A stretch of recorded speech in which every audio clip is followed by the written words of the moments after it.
Bonjour, bienvenue sur Innovecteur, le podcast qui partage toutes les pratiques du management de l'innovation. L'objectif d'Innovecteur est de diffuser tous les meilleurs conseils sur les thèmes de l'innovation, de la créativité et de l'entrepreneuriat par le biais de nombreux articles et interviews. Si vous avez des questions ou si vous souhaitez en savoir plus, contactez-nous via le site innovecteur.com. Nous nous ferons un plaisir de vous répondre. Si vous appréciez ce podcast, merci de le partager autour de vous. Très bonne écoute.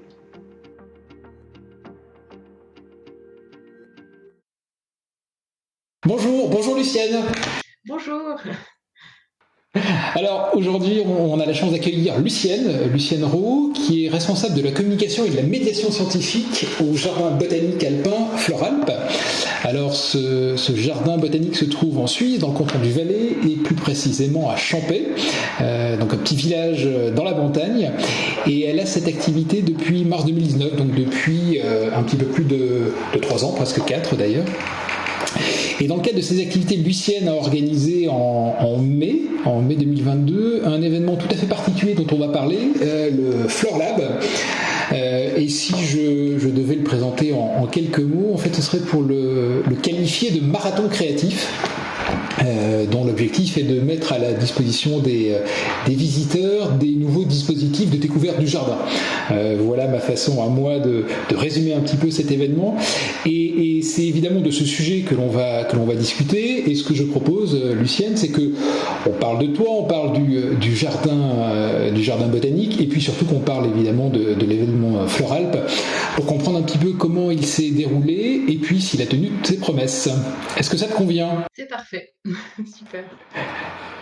Alors, est-ce qu'on parle de... Tu nous présentes peut-être... Est-ce que tu veux te présenter en quelques mots, ou bien ce que j'ai dit de toi te convient tout à fait ? Je peux rajouter, donc moi j'ai une formation en sciences de l'environnement, donc j'ai étudié les sciences de l'environnement, plus particulièrement les relations entre l'homme et l'environnement et surtout sa santé. Donc voilà, c'est ce qui m'intéresse beaucoup depuis un petit moment, de voir les relations entre l'humain et la nature et voilà, tout ce qui s'y passe. Et du coup, je suis ravie d'être au jardin botanique parce que c'est vraiment un lieu justement où on rencontre, enfin il y a un échange entre le public et la nature et la flore en particulier. Et donc je suis responsable de la communication et de la médiation scientifique. Et moi au début j'avais beaucoup de peine avec ce terme de médiation scientifique parce que c'est un terme un peu bizarre que les gens comprennent pas toujours. Et puis petit à petit, je me suis appropriée parce que je trouve que on fait beaucoup de médiation, vraiment en fait aussi au terme un petit peu des fois peut-être de gestion de conflits quand même entre ce qui se passe soit entre l'équipe, soit entre les gens, soit entre la nature. Et puis il y a vraiment cette idée d'échange et de partage qui est vraiment intéressante et qui s'est bien illustrée dans le Flore Lab. Donc c'était un joli événement. Imagine que l'on ne soit jamais venu au jardin botanique. Comment est-ce qu'on y arrive, et surtout qu'est-ce qu'on y découvre ? Oui, alors ce qui est particulier au jardin botanique de Floralp, c'est que il est justement à la montagne, donc il est dans le décor alpin. Donc tout autour de nous, on a les montagnes, on a les forêts, on a à Champey, donc c'est Champey-Lac, le nom complet du village, parce qu'il y a un très joli lac. Donc on se trouve à 1500 mètres d'altitude et c'est un jardin qui a été créé par un industriel vaudois, monsieur Jean-Marcel Aubert, qui était tombé amoureux en fait de la région et qui a installé sa résidence secondaire et qui a créé un jardin. Et il a très vite eu envie de l'ouvrir au public, donc ça fait depuis 1931 en fait que le jardin est ouvert au public. Et c'est ce qui fait un petit peu sa particularité, c'est qu'au début, c'était plutôt un jardin paysager, un jardin d'agrément qui a été créé dans un style romantique. Donc, on a plein de bassins, de ponts, de petites cascades. Et puis, l'aspect botanique, il est venu un petit peu par après avec un des premiers jardiniers, monsieur Egidio Anchisi, qui a été jardinier ici 44 ans. Et lui, il avait vraiment une passion aussi pour la botanique et il a créé la collection. Donc, aujourd'hui, on a plus de 4000 espèces et sous-espèces de la flore du monde entier. Et c'est ça qui va faire un petit peu ce qui est particulier, c'est pas tout à fait un jardin botanique classique avec vraiment une plante, une étiquette. Il y a aussi tout un soin qui est accordé aux paysagers. Donc aujourd'hui, c'est Jean-Luc Paulinier qui est le jardinier actuel. Lui, il travaille un petit peu ce jardin comme un tableau, souvent où il va faire attention. Enfin, c'est lui qui le dit comme ça. Fait attention aux couleurs, voilà, tout ce qui va retrouvés. Et donc aujourd'hui, le jardin, il est organisé aussi par milieu. Donc c'est aussi ce qui est un petit peu particulier, c'est qu'on va pas trouver forcément les plantes par provenance d'origine, mais plutôt on va essayer de reconstituer leur environnement naturel pour aussi parler justement de l'écosystème, de la montagne, du milieu. Et c'est ce qu'on va découvrir à Floral. Donc c'est 4000 espèces du monde entier, et puis il y en a 1500 de la flore locale, donc de la flore suisse qu'on peut trouver. Et puis ce qui est un petit peu particulier au jardin, c'est qu'on a aussi un centre de recherche, le Centre alpien de phytogéographie, qui étudie donc l'écosystème alpin, en particulier la végétation, et qu'est-ce qui se passe pour cette végétation en relation avec le climat, et notamment les effets du réchauffement climatique sur la végétation et sur les arbres. Ok, donc le décor est planté, le jardin botanique est là devant nous. Alors qu'est-ce qui s'est passé du 20 au 22 mai Qu'est-ce que finalement le Flore Lab, qu'est-ce que c'est? C'est un projet qui a mis du temps à émerger, déjà au début les financements, les connaissances. Et c'est en me renseignant sur le Mont Blanc Lab que j'ai rencontré Charlotte Madère, qui du coup a copiloté le projet depuis le début. Donc elle avait organisé le premier Mont Blanc Lab. Et petit à petit, c'est un projet qui a été retardé énormément par la crise sanitaire, parce que le concept du Flore Lab, c'est de mettre plein de gens ensemble pendant 3 jours dans un espace réduit et de laisser aller la créativité. Donc c'était clairement incompatible avec toutes les restrictions sanitaires. Donc on a dû être patient, mais ça a pu enfin avoir lieu donc en mai 2022.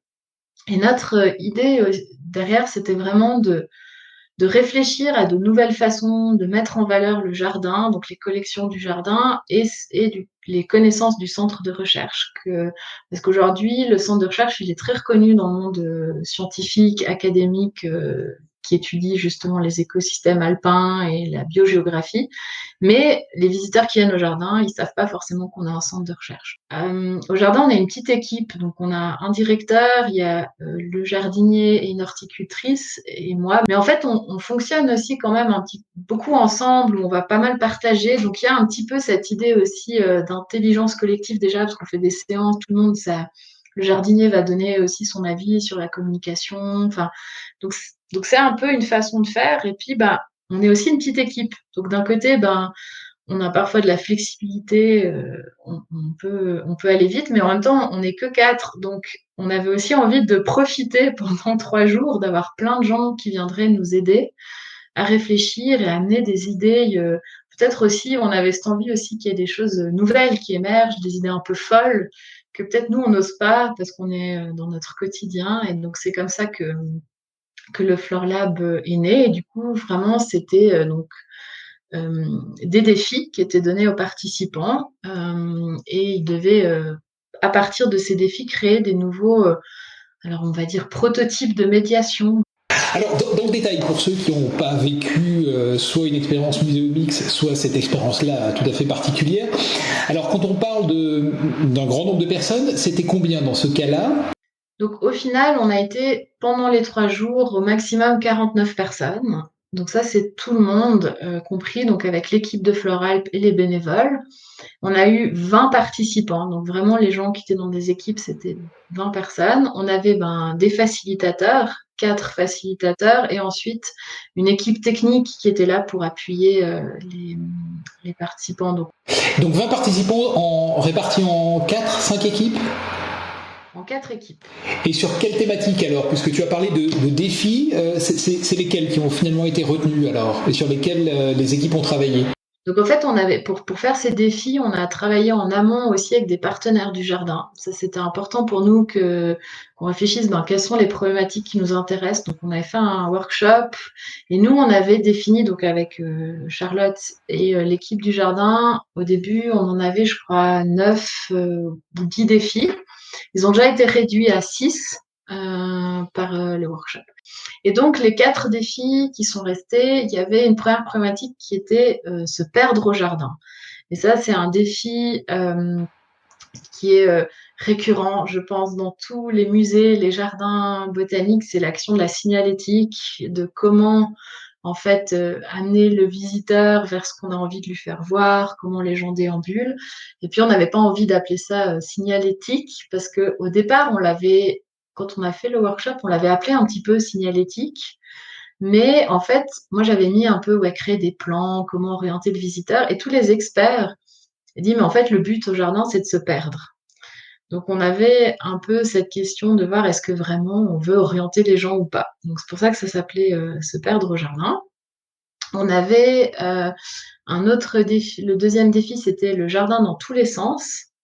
Donc là, c'était vraiment comment aborder, comment faire vivre une nouvelle expérience aux visiteurs sensoriels. Voilà, c'était un peu ça ce qui était posé comme décor.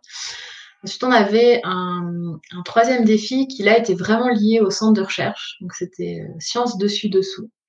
Et là, l'idée, c'était comment amener, comment faire connaître les résultats, comment faire connaître la recherche, aussi les scientifiques, la méthodologie aux visiteurs.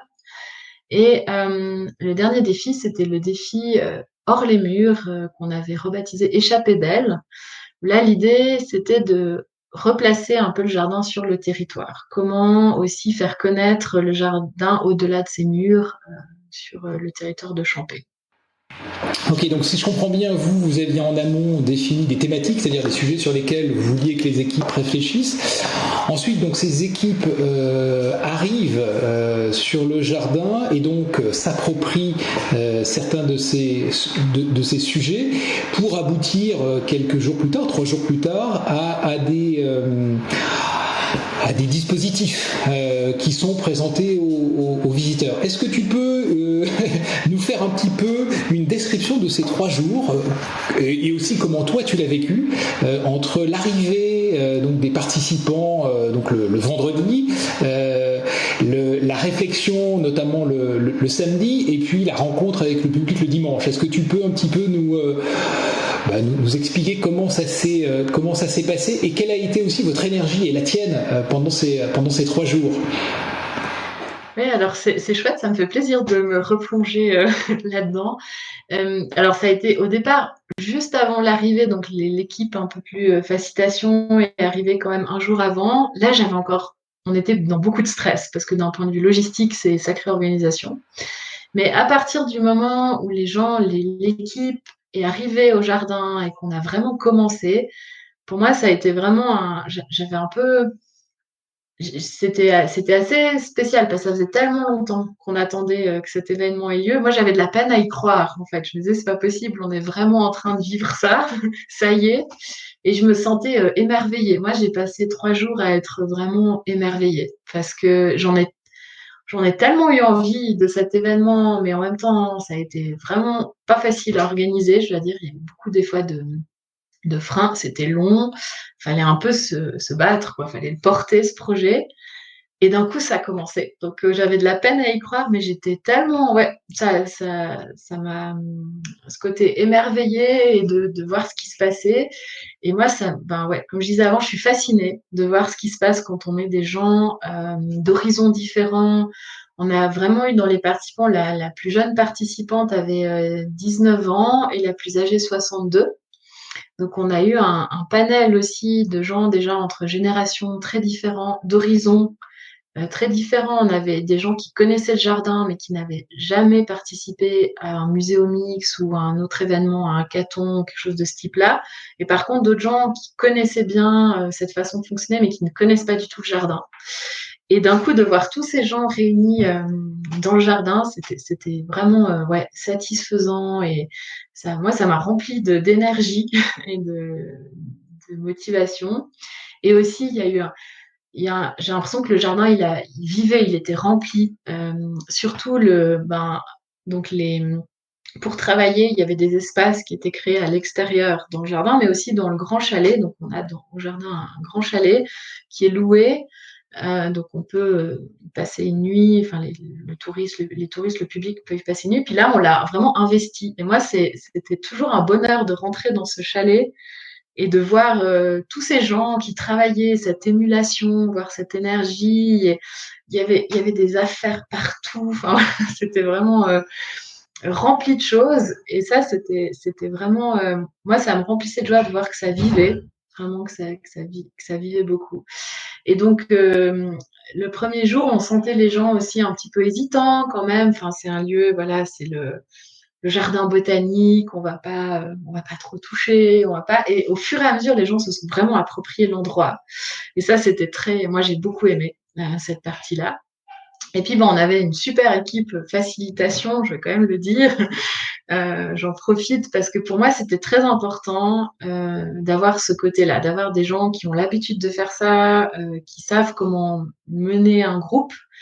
Et ça a beaucoup aidé justement de commencer tout de suite par ces exercices, ces activités qu'on va dire pour briser la glace, hein, les brise-glace, ces choses-là. Et, euh, et en fait, ce qui était assez fascinant, c'est de voir ce qui se passait au début avec les gens qui commencent à écrire des post-it. Donc, on avait mis les 4 thématiques dans l'espace, enfin, dans le jardin. On avait présenté ça sur des flipcharts, tout bête, et les gens mettaient des post-it.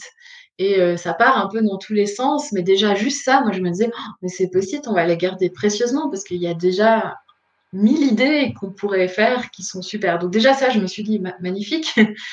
Et puis ça m'a fascinée de voir déjà entre le matin où les gens ont commencé à faire ça et le soir où ils présentent leur première idée, de voir à quel point c'était déjà construit et à quelle rapidité en fait ça va. Et donc déjà le premier soir, on avait des tendances, on avait des idées concrètes.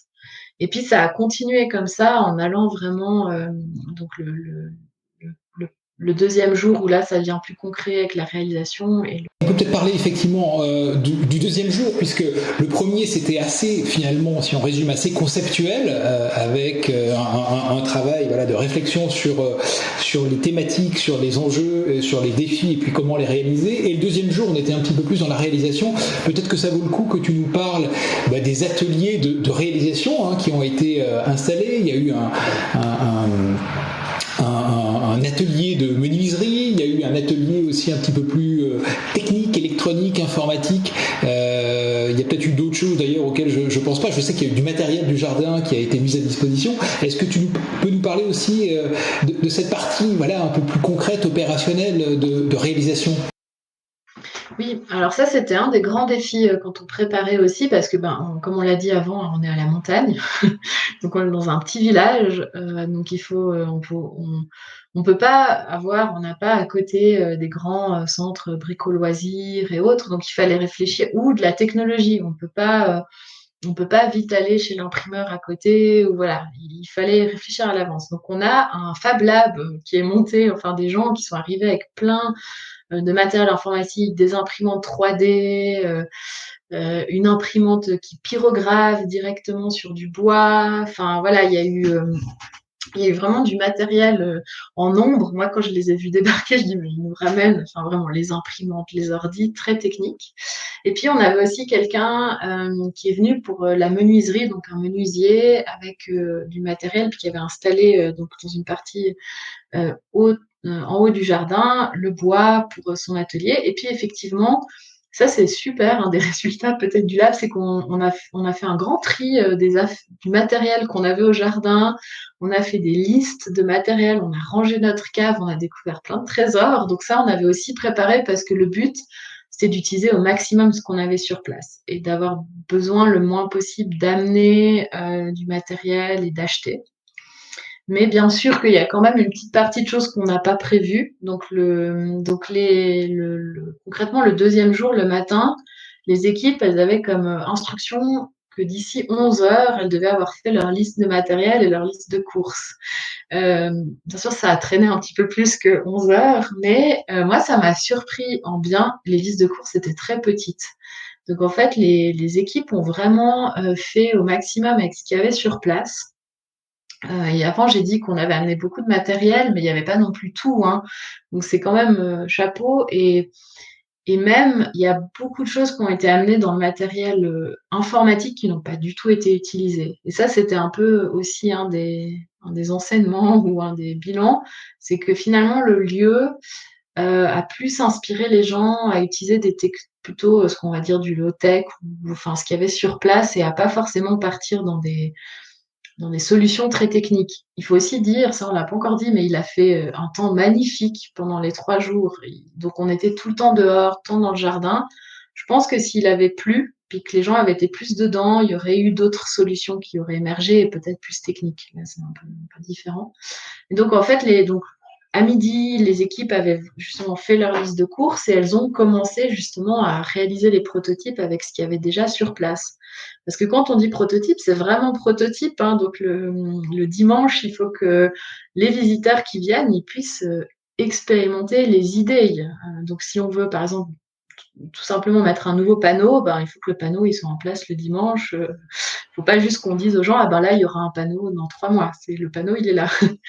Et donc ça, ils ont commencé. Et là, moi, j'ai senti, d'un coup, il y a un changement d'énergie à ce moment-là, où d'un coup, les équipes, voilà, ça devient concret. Et là, il y a plus de stress qui s'installe. Il y a une autre dimension, mais une énergie positive d'aller dans le concret et d'avancer. Mais c'est impressionnant. Moi, j'ai trouvé d'un coup, avant, les gens étaient encore quand même un peu plus en train de flâner, quand même, de prendre le temps. Et d'un coup, oh, là, ça devient concret. Maintenant, il y a le matériel, il faut y aller. Ok, donc ça, on est voilà, samedi après-midi en pleine réalisation, donc c'est le rush. On se rend compte aussi de ce qui est faisable, pas faisable ou faisable avec difficulté. Donc j'imagine une nuit un petit peu longue pour certaines équipes. Et puis le dimanche, le 3e jour, là c'est le sprint final, puisque en gros à 14h, les visiteurs sont dans le jardin et doivent, enfin ou peuvent utiliser les dispositifs qui ont été construits par les équipes. Comment toi aussi, tu as vécu ce dernier sprint? Alors ça, ouais, moi je trouve que là, il y a toute la magie qui opère. Parce que sincèrement, à midi, on se dit, mais ouh là là là là, à 14h, il n'y a rien dans le jardin. C'est pas possible. Euh, c'est très difficile à se rendre compte parce qu'on voit que tout le monde s'agite, on voit que ça court partout, mais on peut pas, ça a l'air impossible. Et puis d'un coup, à 14h, il y a tout qui est en place. Le grand stress, c'était est-ce qu'il va y avoir des visiteurs? Parce que c'était au mois de mai, et donc les week-ends au mois de mai, c'est pas encore comme on a maintenant, enfin en été où il y a beaucoup de monde, c'est pas forcément la grande influence. Le dimanche après-midi, c'est pas toujours le meilleur jour. J'ai eu un gros coup de stress d'un coup qui est revenu, alors qu'avant j'étais plus portée par tout ce qui se passait. Et puis d'un coup, à 14h, en fait, tout est en place. Et les visiteurs sont là. D'un coup, en fait, il y avait du monde, il y avait des gens, et puis c'est parti. Et c'est la concrétisation, et on fait le tour, et ça fonctionne, et les gens sont émerveillés, et ça marche, et ouais. Et là, on est de nouveau, moi là, je suis de nouveau prise dans cette énergie on se sent un peu transporté, quoi. Si on reprend les quatre défis qui ont été choisis au départ, est-ce que tu peux nous décrire un petit peu les dispositifs qui ont été mis en place et présentés au public donc le dimanche, et puis nous dire aussi peut-être comment est-ce que ces dispositifs-là ont vécu depuis le mois de mai, lesquels ont été pérennisés et sous quelle forme? Je vais commencer par celui sur les sens. Alors celui-là, c'est le prototype qui est le plus implémenté dans le jardin, qui fonctionne, qui est en place et qui est adoré par les visiteurs. Donc ça, c'est peut-être aussi commencer par ça, par le succès, et qui est peut-être le plus simple de tous. Je dois dire quand même dans l'idée, dans la réalisation, mais finalement, qui est le grand succès. Donc nous, on l'a rebaptisé le Jardin des Sens, vraiment, qui est du coup une nouvelle zone. Et donc l'équipe avait créé, alors ça c'est vraiment eux qui avaient créé donc un panneau qui indiquait dans une partie du jardin, c'était écrit vraiment voilà, dans cette zone, laissez-vous inspirer par le lieu, osez sentir, osez prendre le temps, voilà. Et ils avaient créé des endroits où il y avait justement, on nous conviait à aller nous installer, par exemple sur un joli point de vue avec un banc pour prendre une minute. Et ils ont créé aussi, il y avait une zone pieds nus, donc on était invités à enlever nos chaussures et à aller tremper nos pieds dans le bassin. Il y avait un autre point de vue aussi qu'ils ont appelé jardin suspendu. Donc il y avait un petit panneau qui indiquait jardin suspendu, et on s'assied. Puis en fait, c'est un endroit qui, si on s'assied pas, on le voit pas. Mais quand on s'assied, en fait, on a l'impression à cet endroit-là que le, le bassin coule dans le lac. Et c'est vraiment un des plus beaux points de vue du jardin, mais qu'on ne voit pas si on fait juste de passer. Donc le fait de s'arrêter. Et il y avait dans cette équipe une personne qui est une artiste qui travaille avec des techniques d'impression de végétaux sur textile qui s'appelle le tatakizome. Et elle avait créé sur impression un poème, enfin elle avait réécrit un poème sur l'alchimie, qui est une plante assez emblématique dans les plantes médicinales, et des impressions de cette plante. Et ça a été installé juste à l'entrée de la grotte. On a une grotte dans le jardin. Donc ça crée un petit espace un peu poétique autour. Et cette personne a eu aussi une idée avec un reposoir. Donc c'est un petit carré en sagex qu'elle a recouvert avec une de ses impressions et avec une loupe. Et l'idée, c'est d'inviter les gens à se poser à genoux, à oser se mettre à genoux et observer avec la loupe ce qu'ils ne verraient pas. Et la dernière partie, pour un peu lier tous ces sens, c'est donc dans l'équipe, il y a une personne qui était synesthète, donc qui associe des sens qu'on n'a pas l'habitude d'associer. Donc, par exemple, l'idée que les couleurs auraient un goût, par exemple, des choses comme ça. Et elle avait envie qu'on puisse ressentir ce que c'est, ça. Et du coup, ils ont imaginé, toute l'équipe, un dispositif où on peut voir le toucher. Donc, grâce à un petit système tout simple, on touche et après on a une empreinte qui se crée avec laquelle on peut repartir. Et ça, c'est vraiment donc toute cette zone qui est à Libre. Là, il y a un côté très technologique avec cela, mais aussi des choses toutes simples comme la zone pieds nus. Donc nous, on l'a réinstallé. Ça veut dire on a juste refait le panneau parce qu'il avait été fait un peu vite, puis il avait pas trop supporté le soleil. On a mieux installé, enfin, on a installé les panneaux, on les a vernis, voilà, puis on les a installés comme l'équipe les avait choisis. On a délimité la zone pieds nus. On a mis une caisse en bois pour que les gens puissent mettre leurs chaussures. Et on a laissé la poésie. Et on a aussi mis le reposoir qu'on a posé avec la petite explication. Et on a indiqué sur le plan du jardin, c'est pour ça qu'on a appelé ça le jardin des sens, on a indiqué cette zone et on a remis le texte aussi qu'ils avaient choisi en invitant les gens. Et ça a un succès phénoménal, vraiment. Ça a surtout du succès au départ auprès des familles parce qu'on indique cette zone, on dit voilà, il y a une nouvelle zone, donc ça leur plaît beaucoup. Et puis les adultes, c'est plus par après, justement, ils me disent ah, j'ai vu qu'il y avait cette zone-là, j'ai essayé, voilà. Qu'il y ait un petit espace, un peu de liberté, comme ça plaît beaucoup. Après, on a un petit souci avec le système de voir le toucher, parce que du coup, comme c'est une bague, enfin c'est informatique, donc on ne peut pas le laisser dehors. Donc on l'a installé à l'accueil avec différentes textures à toucher, mais ça, les gens, en fait, ils vont pas beaucoup dans notre accueil, enfin ils prennent pas le temps, donc voilà, ça c'est un peu plus compliqué. Par contre, on l'a eu fait lors de visites quand on a présenté les prototypes, et c'est quelque chose que les gens aiment bien quand on explique. Au départ, c'est une idée toute simple, mais avec des petites choses auxquelles on n'aurait pas pensé, ces points de vue, l'idée de montrer aux gens, enfin d'indiquer aux gens des endroits où ils pourraient s'asseoir, où ils pourraient profiter de la vue. A priori, moi je me disais, bon, les gens, ils peuvent très bien tout seuls s'asseoir. Mais en fait, on a plein de gens, par exemple des amis du jardin, donc on a une association des amis du jardin qui connaissent bien le jardin. On dit, ah, mais je m'étais jamais assis là, c'est génial. Enfin voilà, il y a un côté où je trouve ça super parce que ça montre qu'avec des idées toutes simples, on peut avoir quelque chose qui fonctionne très très bien et qui plaît. Et qu'on a pu aussi implémenter tout de suite. Et ce qui est assez chouette, c'est qu'on a déjà plein d'idées pour continuer cette zone. Donc pour l'instant, c'est une pérennisation, on va dire, intermédiaire. Ça veut dire que là, on a encore du potentiel. Mais là, c'est en place, ça fait partie du plan. Maintenant, c'est une zone. Le jardinier se l'est complètement approprié. Il en parle à tout le monde. Alors que au départ, sincèrement, moi, quand l'équipe m'a dit on va faire une zone pieds nus, les gens vont aller dans le bassin, je dis mais vous en avez parlé au jardinier? Parce que je me disais, il va hurler, il va pas être d'accord, tout ça. Mais en fait, lui, il est tout content qu'il y ait cette zone.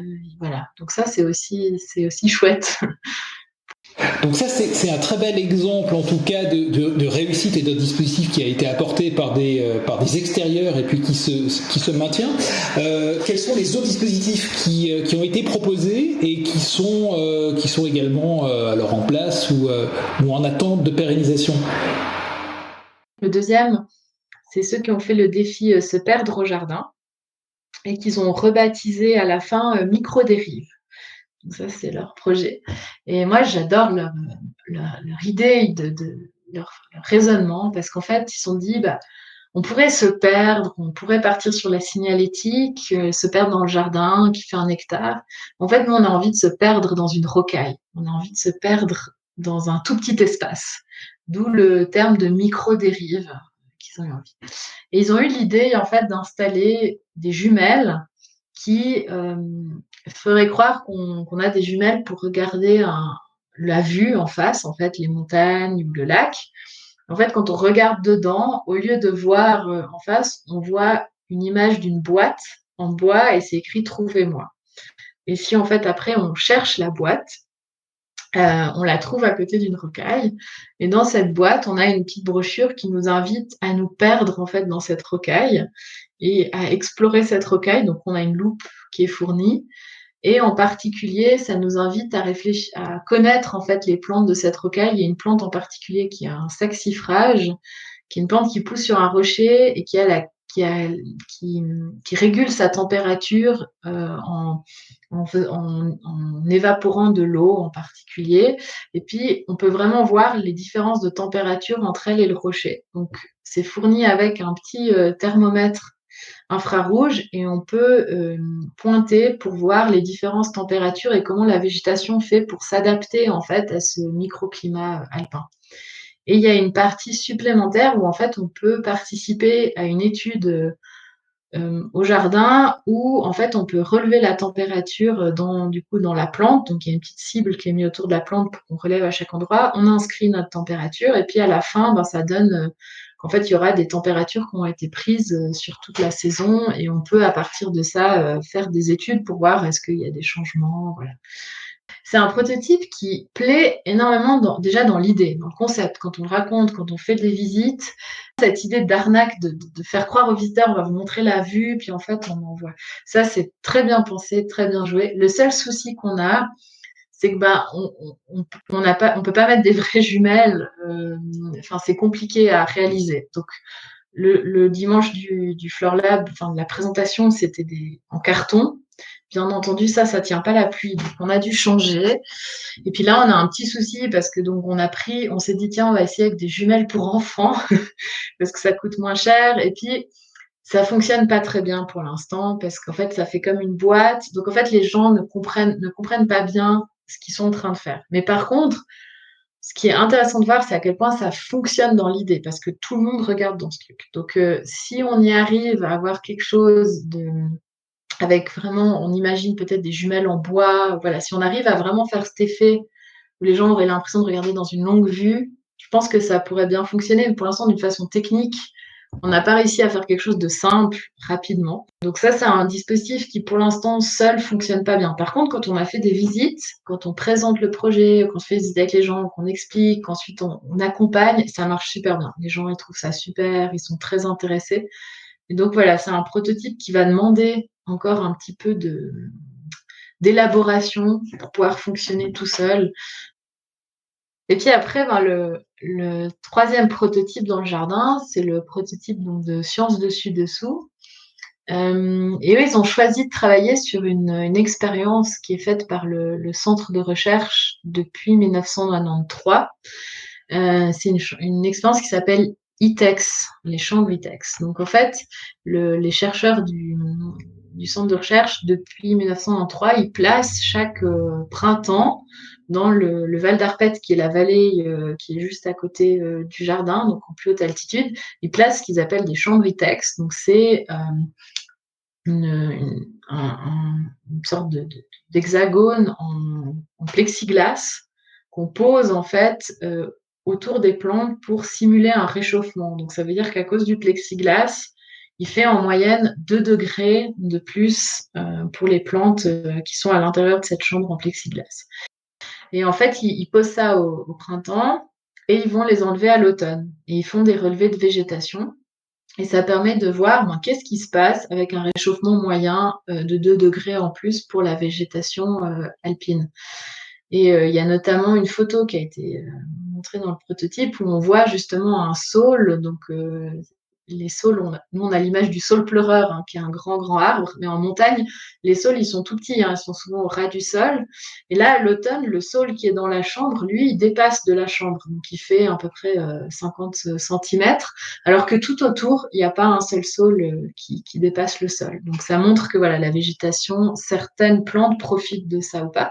Et là, comme ça fait depuis 93, il y a déjà des résultats aussi de cette expérience. Donc eux, ils ont recréé une de ces petites serres qu'ils ont placée dans la zone du jardin qui est notre éboulis calcaire, qui est l'endroit où on trouve les plantes de plus haute altitude. Donc c'est l'endroit où on va trouver justement les plantes qu'étudient les chercheurs de notre centre de recherche. Et ils ont recréé cette petite champ WeText avec des explications, avec une photo pour qu'on puisse comprendre ce que c'est. Et à côté, ils ont créé une chambre e-text géante à hauteur humaine pour qu'on puisse vraiment ressentir et expérimenter. Et on peut rentrer dans la chambre et dedans on a un thermomètre et on a un thermomètre à l'extérieur, donc on peut voir les différences de température et se rendre compte de ce que ça fait. Et ensuite, ils ont imaginé des nouvelles étiquettes pour le jardin avec des nouveaux pictogrammes qui présentent qu'est-ce qui se passe pour les plantes. Donc, il y a déjà un code couleur, donc les plantes qui seraient gagnantes par rapport à ces 2 degrés. Donc, par exemple, le saule dont j'ai parlé avant, donc lui, il est en vert. Et par contre, des plantes, là, ils ont choisi une crépide naine. C'est celle qui, donc c'est une toute petite plante, comme son nom l'indique, qui est dans les boulis, justement. Et elle, par contre, elle est rouge parce que clairement, s'il fait 2 degrés de plus, au final, elle va disparaître. Et ils ont tout un système de pictogrammes assez sympa avec, il y a une plante, il y en a une, il y a une pierre tombale, il y a l'autre, il y a la plante qui prend le soleil, voilà, pour un peu imager qu'est-ce qui va se passer pour ces plantes. Et avec un QR code aussi qui nous renvoie vers les pages recherche où on peut justement en apprendre un petit peu plus sur cette expérience et sur ces plantes. Ça marche surtout bien quand on fait des visites. Moi, je trouve qu'en tout cas, pour les visites guidées, quand je dois parler du centre de recherche, expliquer ce qu'ils font, c'est vraiment un plus en fait d'avoir ça là, parce qu'on peut très vite montrer concrètement ce que c'est. Et c'est super de faire rentrer quelqu'un, on discute des températures, voilà. Et puis alors les étiquettes, ça c'est la révélation quand même. C'est super parce que en fait, il faut savoir quand même que dans un jardin botanique, la question des étiquettes, c'est la question à 1 million, on va dire, parce que c'est obligatoire, il faut des étiquettes pour que les gens demandent, mais en même temps, on ne veut pas transformer un jardin en forêt d'étiquettes.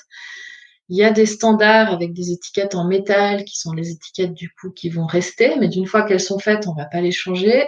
Pour les faire, ça coûte beaucoup d'argent. Donc, par exemple, nous, on a des étiquettes provisoires qui sont des petites étiquettes blanches en plastique, mais qu'il faut refaire parce que ça supporte pas l'hiver. C'est vraiment pas très joli. Et là, en fait, l'équipe qui était là a utilisé une imprimante qui pyrographe, donc qui grave, qui brûle sur le bois directement pour faire ces étiquettes. Et le résultat est assez bluffant. Et ça, c'est vraiment quelque chose où on est en train, du coup, de chercher la meilleure imprimante pour pyrograver, parce que pour nous, c'est une super alternative pour ces étiquettes provisoires. Le 4e hors les murs, qui a été rebaptisé Échappée alpine. Et donc, ce groupe-là a eu comme idée de, en fait, faire apparaître le jardin à différents endroits de Champé à travers notamment des rocailles ou des plantes qui seraient en balade. Et ils ont imaginé plusieurs dispositifs, mais le plus abouti qu'ils nous ont présenté, c'est l'idée d'une rocaille baladeuse sur le télésiège de Champé. Et leur idée, c'est de dire, en fait, la montée en télésiège, elle dure 17 minutes. Donc, c'est un endroit où les gens sont assis, auquel on peut leur proposer des informations sur le jardin. Donc, ils ont imaginé qu'on mette sur les barres de sécurité qu'on descend du télésiège, que là, il y a quelque chose qui soit écrit, donc qui présente un petit peu le jardin, la recherche, parce que notamment, la recherche se fait dans justement le Val d'Arpêtre, qu'on peut voir en montant en télésiège. et que en fait, à un moment, les visiteurs croiseraient un siège de télésiège qui contient une rocaille et que justement, ça leur attirerait l'œil et qu'après, ils auraient la réponse devant eux. Donc, les participants l'ont vraiment fait. Hein, ils ont vraiment créé une rocaille sur un des sièges du télésiège. Et on a expérimenté ça. Puis après, il y a le télé, mais il y aurait aussi, par exemple, ils ont imaginé un dispositif dans les toilettes publiques de Champé, où là, le fondateur du jardin nous parlerait de l'eau. Et pour l'instant, c'est un prototype qu'on peut seulement découvrir en vidéo, parce que voilà, le télésiège a recommencé de fonctionner et on ne peut pas comme ça installer. Mais c'est quelque chose qu'on n'a pas encore eu le temps de vraiment creuser, mais il y a vraiment, nous, ça nous intéresse beaucoup parce que ça fait un moment qu'on aimerait faire quelque chose sur le télésiège. Mais en tout cas, dans les retours, quand on monte la vidéo, voilà, c'est une idée qui plaît beaucoup. Le jour même, les gens ont adoré.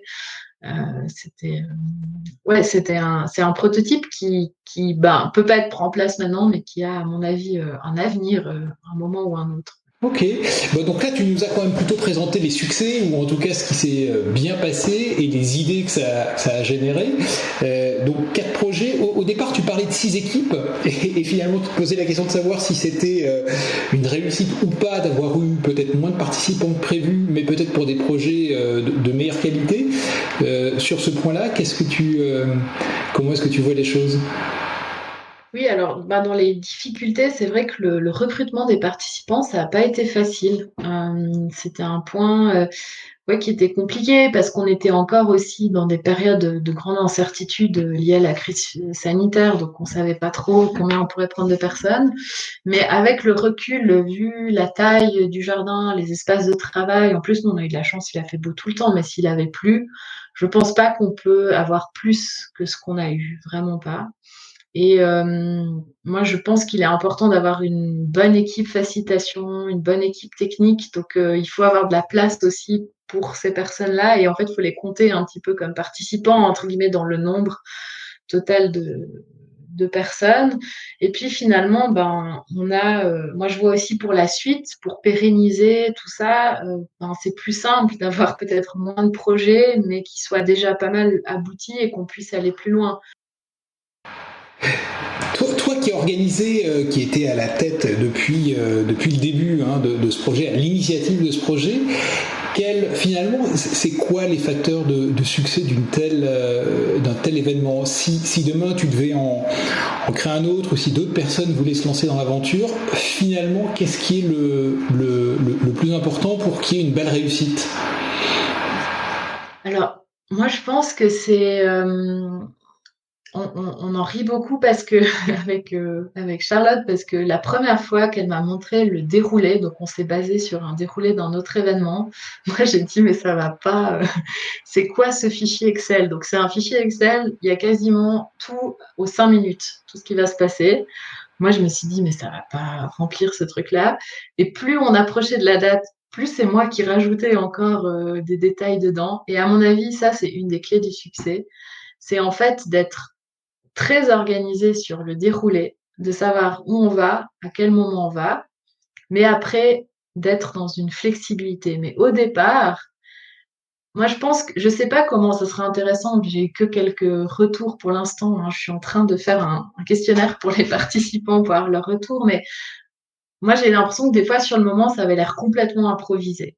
Et ça peut l'être parce que en fait derrière c'est pas du tout improvisé. Et ça, ouais, pour moi, c'est vraiment une des clés du succès, c'est d'avoir une vision assez claire de où on veut aller, de comment on va y aller, des outils qu'on va utiliser, mais après, de jamais être borné. Et c'est pas parce que dans le déroulé, on avait dit qu'à 18h00, on allait faire ça, puis les 18h15, on l'a pas fait, c'est pas grave. Mais en fait, ce déroulé très rigide comme ça, il a permis une souplesse énorme. Parce qu'en fait, à partir du moment où des fois ça déviait trop, hop, on pouvait revenir là-dessus. Et puis après, moi je pense quand même, c'est de s'entourer des bonnes personnes. Ça, c'est, je crois, dans tous les projets quand même euh, essentiel et de faire appel aux gens dont c'est les compétences ou c'est le métier quand on a besoin d'eux. Et ça ça a vraiment permis que ça se déroule bien. Moi, j'avais participé à un événement où justement il n'y avait pas vraiment d'équipe facilitation et j'avais trouvé ça très dommage parce qu'à un moment donné, on était bloqués.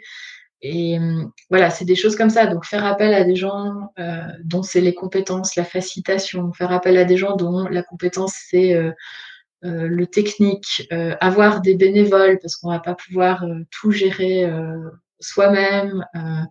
Voilà, faire appel comme ça pour que l'équipe aussi sur place du jardin puisse vraiment être en tant qu'équipe, ressources et s'investir. Ça, c'était aussi très important. Sur les personnes, effectivement, tu parles beaucoup des facilitateurs et on peut imaginer assez facilement leur rôle qui est d'accompagner les équipes. On a parlé des techniciens ou des réalisateurs qui sont là soit pour créer des dispositifs en bois ou en technologie autre. Parle-nous un petit peu quand même de ces bénévoles, parce qu'évidemment, il faut faire manger toutes ces belles équipes, il faut les nourrir, les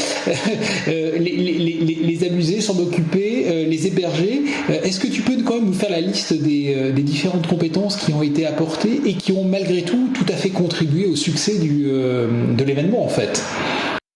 Oui, alors ça, c'était une grande question aussi, parce qu'au départ, on aurait rêvé faire vivre tout le monde au jardin pendant les 3 jours. Mais voilà, l'endroit étant ce qu'il est, il a fallu trouver des hébergements.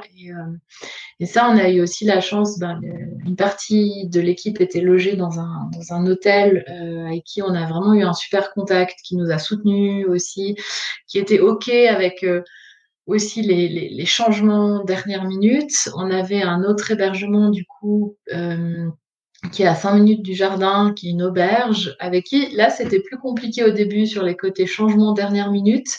Après on s'est rencontrés une fois et ça a bien fonctionné. Ça c'est moi qui l'ai géré. Avec le recul, je pense que ça aurait été pas mal d'avoir quelqu'un qui m'assiste un peu plus sur la logistique, parce que du coup c'est une sacrée charge mentale et ça épuise beaucoup. Et puis après, la grande question des repas aussi, ça c'était pas facile parce que moi j'ai mis long à trouver un traiteur. Ils se sont super bien adaptés. Donc ça aussi, je trouve c'est voilà, un apprentissage de oser demander et puis finalement ça a fonctionné un peu différemment. Et puis après, justement, j'ai assez vite vu qu'il fallait quand même des bénévoles parce que moi j'allais pas pouvoir être partout. Et là, on a eu une super équipe. Donc moi, j'ai demandé à ma maman. Et ma maman, c'est une maman poule qui aime bien avoir ce rôle-là. Et du coup, là, elle a pu voilà, vivre ça pendant 3 jours. Et c'était aussi d'un côté beaucoup plus facile pour moi parce que j'avais quelqu'un voilà, qui je connais, où c'était facile, on se comprend vite, et ça, c'était une chance. Et avec elle, il y avait Zoltan, qui est un ami de notre stagiaire, enfin, qui est maintenant un collègue qui vient chaque année, et qui lui est venu, en fait, un jour, et il nous donnait des coups de main. Puis je dis, ah, mais Zoltan, tu devrais être tout le temps là pour nous aider. Et c'est comme ça qu'il est venu pour nous aider. Et je pense que vraiment avoir des gens avec qui on est un peu sur la même longueur d'onde. Ça fonctionne très. Enfin, moi, ça m'a aidé d'avoir ces deux bénévoles. Après, il y a toute l'équipe du jardin aussi qui a donné un coup de main. Moi, j'ai une nouvelle collègue depuis justement le mois d'avril qui est responsable de l'accueil et de l'hébergement. Et elle, justement, elle était là les 3 jours à s'occuper que de l'accueil du jardin, de tout ce qui était vraiment pratique jardin, ce qui fait que moi, pendant 3 jours, je n'ai pas eu à m'occuper, je me suis occupée du Fleur Lab. Et ça, c'est aussi quelque chose qui a permis que ça se déroule super bien. Et puis, Christophe, le directeur, qui lui était vraiment dans son rôle de plutôt expert contenu et d'aller auprès des équipes, de prendre le temps.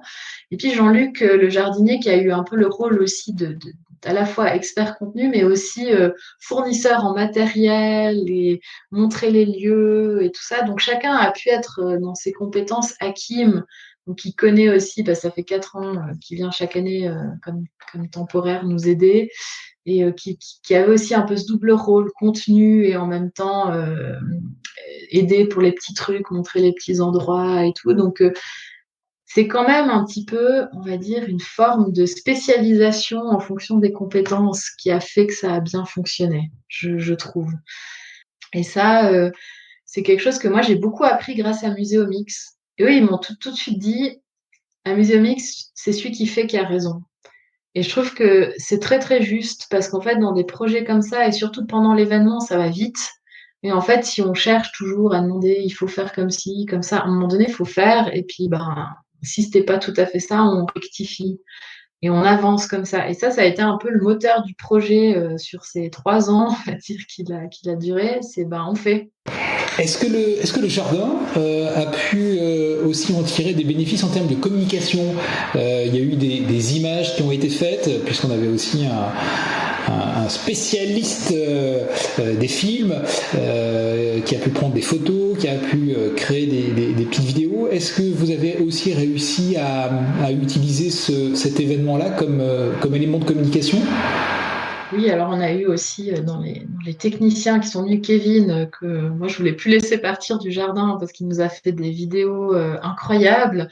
Et ça, ouais, on les a partagées, on les partage, on utilise, c'est super parce que ça montre une toute autre image du jardin, très différente avec, beaucoup de dynamisme, voilà, des choses qui s'y passent. Donc ça, on a pu beaucoup communiquer, notamment sur les réseaux sociaux, grâce à ça.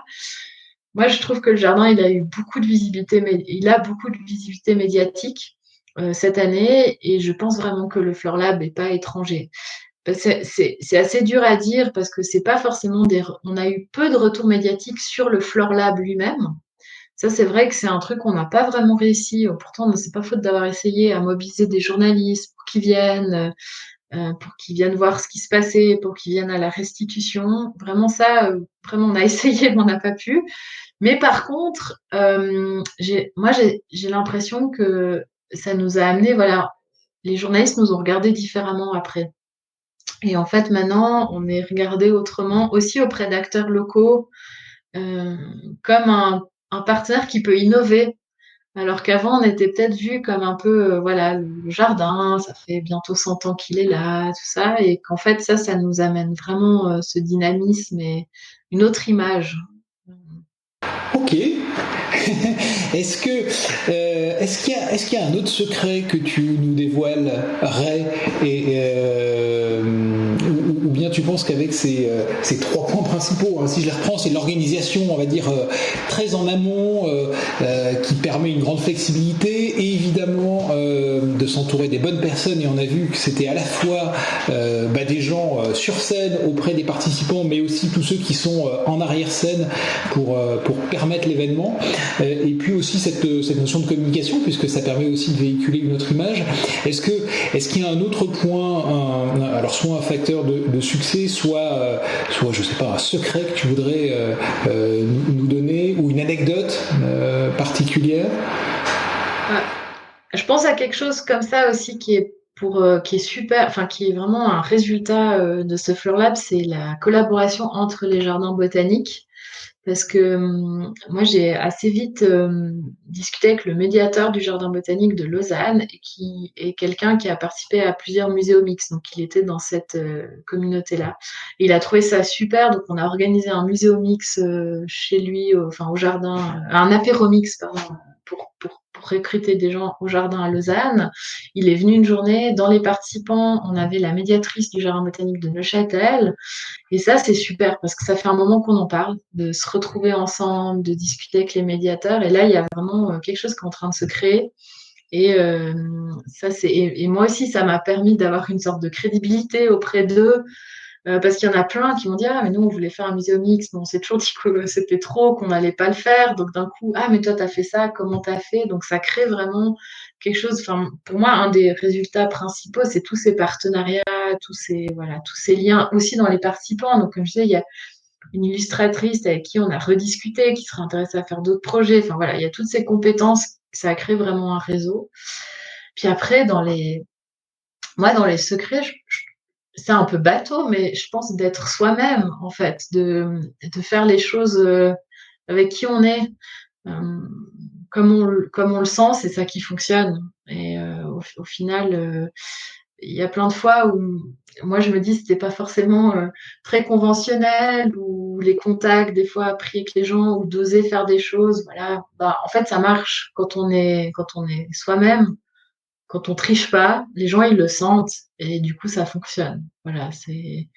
Et puis ce côté moi, j'ai eu un grand enseignement avec le workshop qu'on a fait pour créer les défis.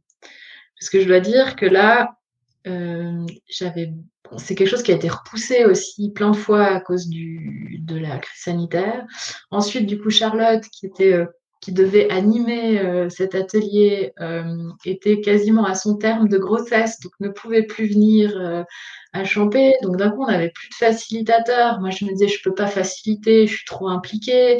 Il fallait faire venir les partenaires. J'en ai pas dormi de cet événement.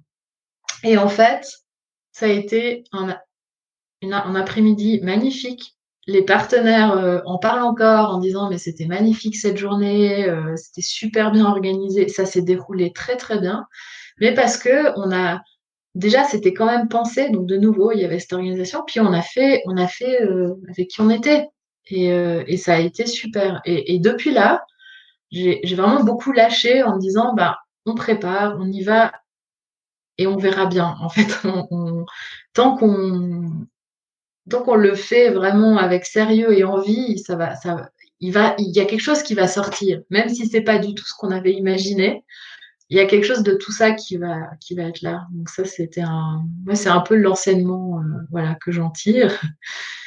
Et puis je dois dire que je m'attendais, moi, à ce qu'il y ait des choses un peu plus folles, peut-être, qui sortent.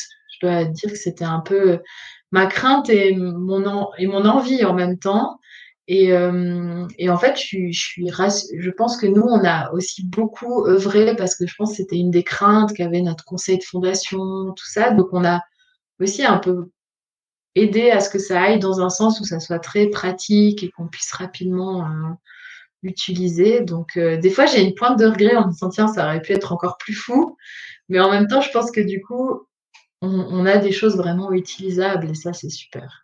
Merci beaucoup Lucienne pour ce long échange très détaillé et aussi voilà très pratique, mais aussi avec des choses qu'évidemment aucun des participants n'a vu pendant les 3 jours, puisque ce sont des choses qui se sont passées en coulisses, soit en amont, soit en aval. Moi je dis dire que j'ai été particulièrement heureux d'intervenir comme facilitateur pour une des équipes. J'en garde effectivement un très beau souvenir. Et puis ce que je propose, c'est de te laisser le mot de la fin. Moi, ce que je trouve, ce qui est vraiment pour le jardin, il y a un changement d'énergie et ça, c'est vraiment positif. Il y a eu une autre, par exemple, juste après, le jardinier, dans une de ses visites, il m'a présentée comme étant la médiatrice scientifique du jardin. Il faut savoir que jusqu'à maintenant, il disait que j'étais l'animatrice ou alors il me présentait pas. Donc, il y a eu déjà un changement dans ce côté, qu'est-ce que c'est la médiation? Qu'est-ce que ça apporte au jardin? Et pour moi, ça, c'est un des plus beaux cadeaux du lab, c'est ce que ça a fait en interne à l'équipe. De voir que, en fait, et puis pour moi, c'était important parce que c'est quelque chose qui m'anime personnellement, l'intelligence collective, les autres modes de gouvernance, on va dire.